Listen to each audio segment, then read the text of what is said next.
Morning, beloved. My word to you today is put your trust in God. I'll repeat that. Put your trust in God. And we'll take a scripture from Proverbs 3 at verse 5. It says, trust in the Lord with all your heart and lean not to your own understanding. It says, in all your ways, follow him, and he would guide your path. Too often, men trust in self. Some people even say there's no God. But the truth is, nothing comes from nothing. Look at the human body, how everything works so perfectly. Would you say that just popped out of nothing? Okay, let's leave the human body. Let's look at the great big earth, the sea, the inhabitants of the sea, the inhabitants on the earth, the animals and such. The seasons, spring, summer, autumn, winter, raining time, sunshine. And let's look at the cosmos, the planets, each in its own trajectory, circling the sun in our own solar system, never colliding. Who put that order in place? Think about that. We believe that God made all things. It says, by him all things were made, and by him all things consist. And even the interesting thing is that as small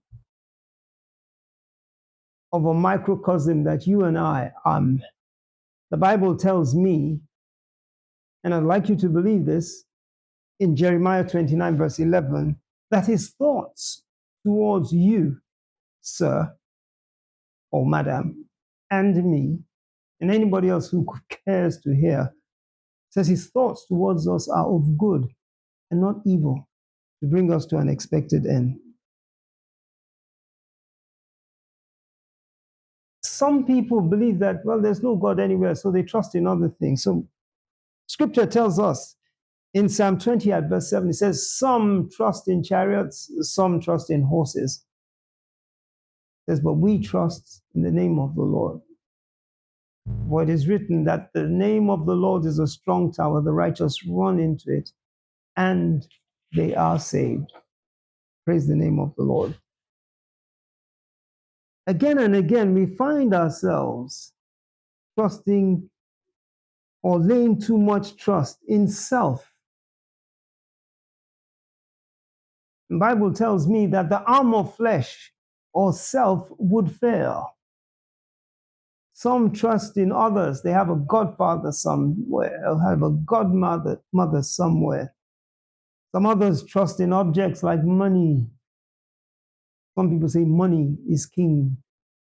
And lots of people do anything to get more of it. In fact, more of it than they need. Some trust in other gods, so they go and consult with things they shouldn't. Soothsayers, they gaze at crystal balls and such. One such person was Nebuchadnezzar in Daniel 4 at verse 30. He said, listen, I've made Babylon, this great Babylon. I have all the power, all honor, and my majesty. In 2 Kings 18, 17 to 19, one person called Sennacherib trusted in his own power and wanted to overrun another kingdom. King Hezekiah prayed to God, and God sent one angel, and 185,000, all the soldiers that came with Sennacherib were killed in one night by one angel.